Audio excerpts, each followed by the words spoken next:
باطل کردم، هر فردی که در حقم عاطل کرد. این رازها رو داری از پیج انرژی بوک میشنوی، پس حتما انجامشون بده که بسیار عالیه. راز اولی که هیچ جایی نشنیدی موقع پریود، حتما یه تکه زاج به موهات ببند، به خاطر اینکه انرژی منفی رو میگیره، تغذیه غیر ارگانیک ها رو خنثی میکنه و چشم زخم رو از بین میبره. حتما 4 سمت تختت هم 4 تا سنگ زاج بذار.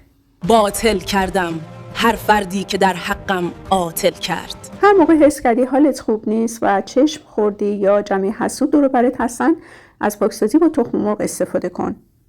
یه تخم مرغ بردار، به نیت دفع انرژی منفی دور سرت، دور موها، دور گردن و دور شونه بچرخون. همینطوری به صورت دورانی، مخصوصا دور ناف و دور کمر و تا پایین پا بچرخونید و تو یک لیوان آب بشکنید این تخم مرغ رو. اگه به صورت این قندیل های نوک‌تیز در اومد، حتما توی آب نمک و فلفل بریزید تا انرژی منفی رو برگردونیم به سمتی که انرژی برای شما ارسال شده. شاید هم به صورت تارنکبوت در بیاد که انرژی چشم زخم بسیار قوی هست. نمک و فلفلی که اضافه کردین همراه تمام اون مخلوط بریزید تو راه فاضلاب و بگید تمام انرژی منفی رو برگردوندم به سمت اون افراد. حاله شما پاکسازی میشه، انرژی جدید جایگزین میشه. همین الان با گوشید این پست رو ارسال کن برای 4 نفر. شما هم این تکنیک رو زود برای دوستات بفرست و سیوش کن، مهمه.